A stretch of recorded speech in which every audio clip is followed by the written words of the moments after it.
The Maruti Suzuki Swift has been the highest selling car of 2020, and now it gets an update with a brand new powertrain. To find out if it should keep selling like hotcakes, we have its rivals here with us, the Polo GT TSI, the Hyundai i10 Nios Turbo, the Altroz iTurbo, and we also have the Ford Figo here with us. Welcome to Evo India. I'm Karan Singh, and before we get started, give this video a thumbs up and stay subscribed for plenty more videos to come. Let's get started.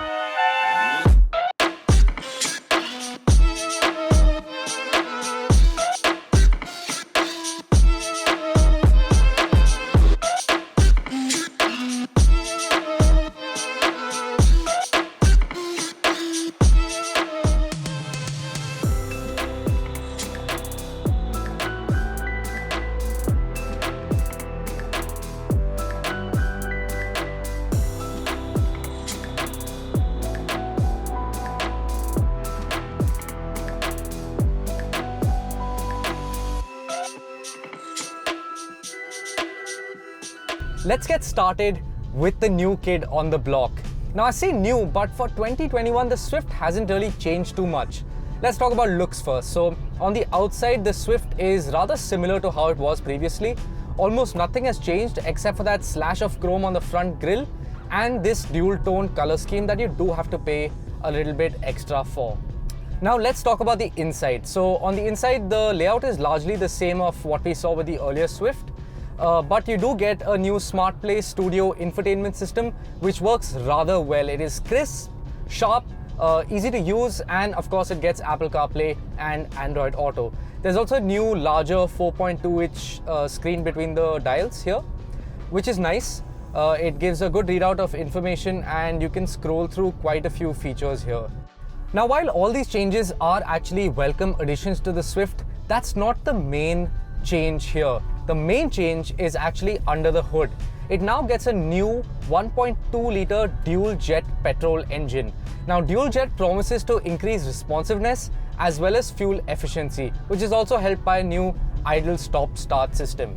Power has also gone up by 6 or 7 bhp to a total of 88.5 bhp and 113 Nm of torque. Now while that torque figure is the same, it is spread out more evenly across the range, and a lot of it is available down below from low RPMs.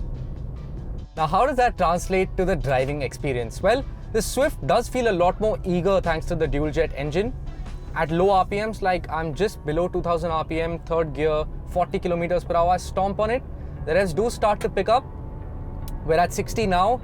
And as you get higher up in the rev range, the power starts to come on even more.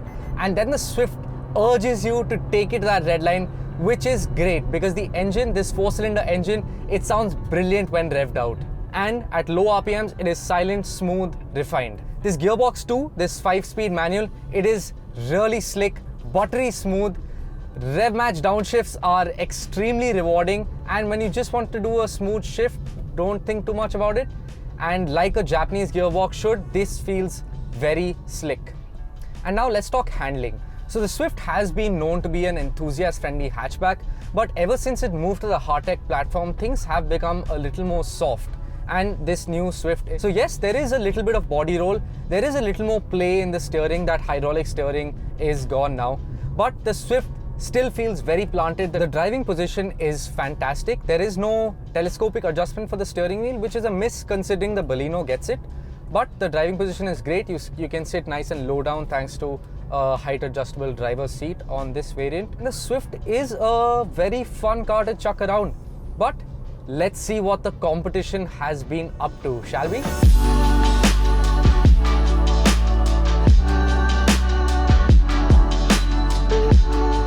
And now we jump into the i10 Nios. Now we have the turbo variant, and the turbo variant is only available in one single sports trim, which is priced around 7.8 lakhs. You do miss out on some stuff from the top end, which includes the start-stop button. But let me tell you, it is so refreshing to turn a key and start a car that start-stop button is absolutely not missed at all.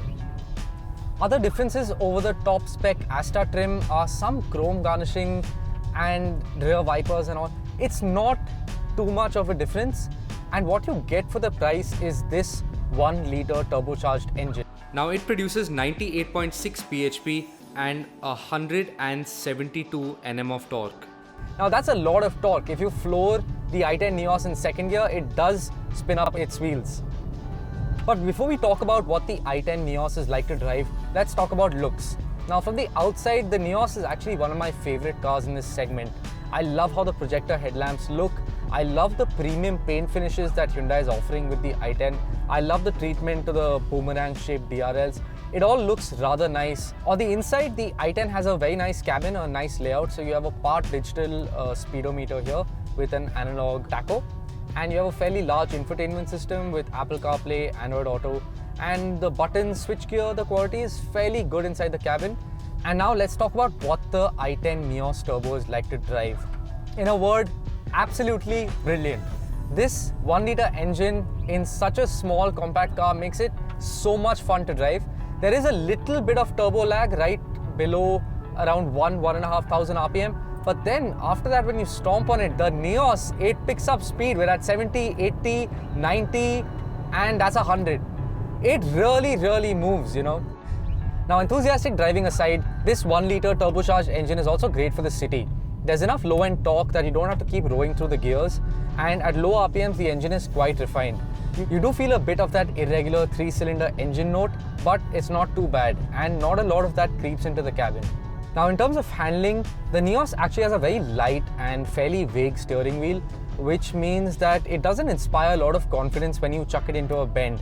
But when you do chuck the Nios into a bend, you'll be pleasantly surprised because it doesn't do anything really untoward or scary. Yes, there is some understeer, a little bit of body roll, but the tail never really steps out, and it should be very easy to drive the Nios fast. The upside to that little bit of lightness in the steering and the softness in the suspension is that when you're out in the city, especially over bad patches of road, the Nios is very comfortable. The light steering means you can almost drive it with one finger around the city, and tight turns are not a problem. Over bad patches of road, the compliant suspension does mean that you're not unsettled over bumps, and it has enough ground clearance that you're not bottoming out. So overall, the Nios is a very good package, especially with this 1-liter turbocharged engine.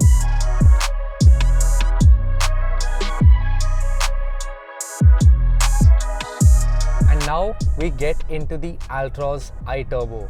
Now, I know what you're thinking. In terms of price, the Altroz iTurbo doesn't really compete with everything else here. It starts at just above 7 lakhs. But the thing is, the Altroz iTurbo only starts from the XT variant, which is the mid-spec variant of the Altroz lineup. So in terms of price, these cars are closer than you might think. Let's first talk about looks though, because that's where I think the Altroz scores the highest. On the outside, all those sharp cuts, creases, and especially in this Harbor Blue paint job exclusive for the iTurbo, I think the Altroz looks absolutely smashing.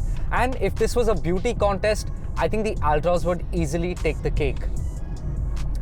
On the inside, the Altroz has solid build in some places, like the steering feels great, leather wrapped, chunky to hold, but some plastics in other areas are not too great. And this Altroz has done just under 3,000 kilometers, and there are a few rattles here and there when you go over bad patches. Now this iTurbo engine produces 108 bhp and a fairly healthy 140 Nm of torque. But like we said when we first drove the Altroz iTurbo, it isn't really that being said, there is a lot of torque, enough power, and when you need to get overtakes made, the Altroz picks up pace rather well. Unlike cars like the Swift and the i10 Nios in this test, the Altroz's engine isn't too rev happy. It is much happier in the middle of the rev range, right around 3,500 RPM, where the engine is on boost. Whenever you need the power, it's there. You flex your foot, you move forward, and you can always slot into a higher gear, and it settles into a fairly refined cruise. Because compared to the other petrol engines in this category, a lot more engine and road noise filters into the cabin. The noise isn't particularly unpleasant, especially if you're an enthusiast. It is a little bit of that raw engine induction noise, but for most people, this will get a bit annoying. Sure, if you do crank up the speakers, you won't hear too much of it. Now, I must talk about safety as well, because Tata Motors, they need to be applauded for their efforts towards safety. This Altroz scores 5 stars in the NCAP test for adult occupant safety, and that is a great achievement. In such a small car to still keep margins and prioritize safety, that is very commendable. And that also means that the Altroz will be the safest choice in this comparison. This cabin won't just keep you safe, it is also very spacious and quite feature-packed. You get automatic headlamps, of course, Apple CarPlay, Android Auto, and it is loaded with features. Space at the back is great, ingress, egress is also great. Now this iTurbo engine is for now only available with a 5-speed manual gearbox, and this gearbox is not the best out there. The throws are quite long and the shifts aren't very slick. However, the iTurbo engine produces enough torque low down in the RPM range that you don't really need to be rowing through the gears all the time, especially in city driving. The Altroz's steering actually has quite a lot of feedback. It does inspire confidence when you throw it around some corners, but there is a bit of body roll, quite a lot of understeer, especially when you compare it to the Swift. However, that does mean that the Altroz has very good ride quality. In fact, in terms of just outright ride quality over bad patches of road, the Altroz would be our pick of the lot. So if you stay in a place where the roads aren't too great, you can probably stop watching this comparison test right about now and go ahead and pick the Altroz.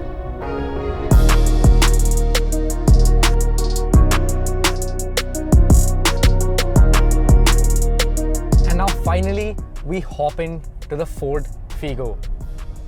Now I must tell you that this is not the latest Figo. In fact, this is a 3-year-old car lent to us very kindly by one of Evo India's friends, Roshan.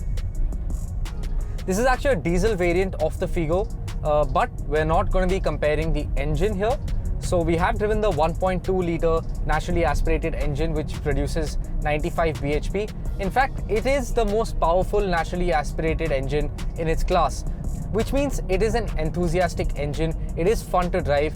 It doesn't like to be revved out too much, but there is a lot of power and enough torque.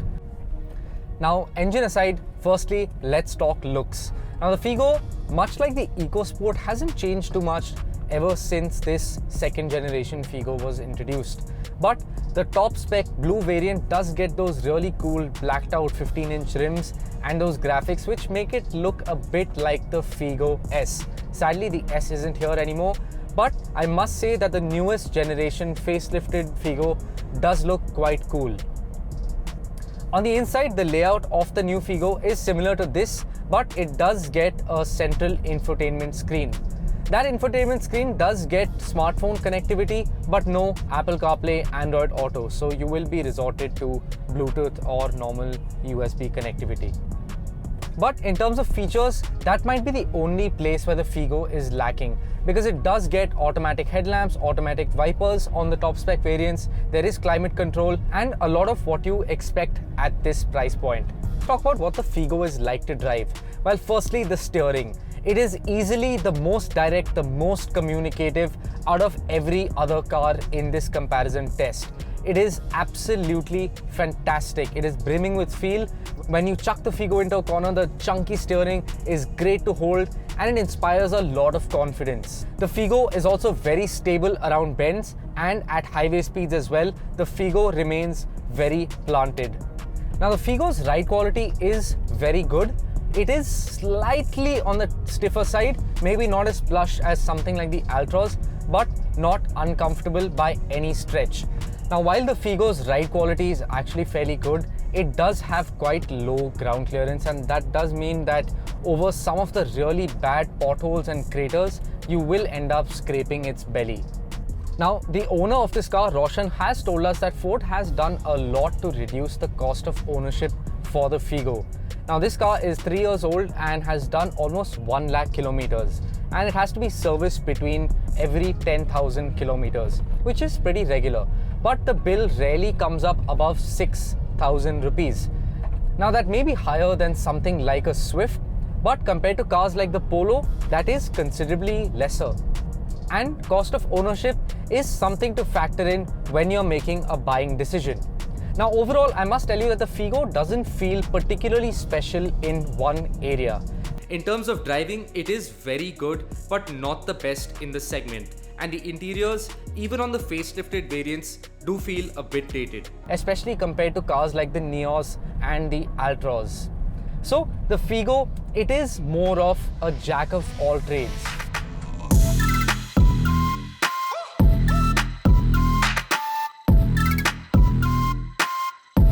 Here at Evo India, we cannot talk about hatchbacks without talking about the Volkswagen Polo. And that's for good reason. It delivers the thrill of driving like no other hatchback does. But before we get to that, let's talk about what the Polo looks like and what the interiors are like. Of course, not too much has changed with the Polo ever since it first came out. We've said that before. But I would like to say that the Polo still looks quite good. I especially like those Polo GTI inspired tail lamps, that little bit of lip around the bumpers. I think it looks really sporty. And honestly, every single time I see one out on the road, I know that there is a true enthusiast sitting behind the wheel. Now, if you were behind the wheel, you would notice that the Polo's cabin hasn't changed too much either. But it isn't Spartan. You get most of what you would need, including a large infotainment screen, Apple CarPlay, Android Auto, and you have automatic climate control, among other features. Now, the best feature about the Polo is that 1-liter TSI engine. It makes 108.5 bhp and 175 Nm of torque. And the result is a really, really enthusiastic, fun to drive car. The lag is minimal.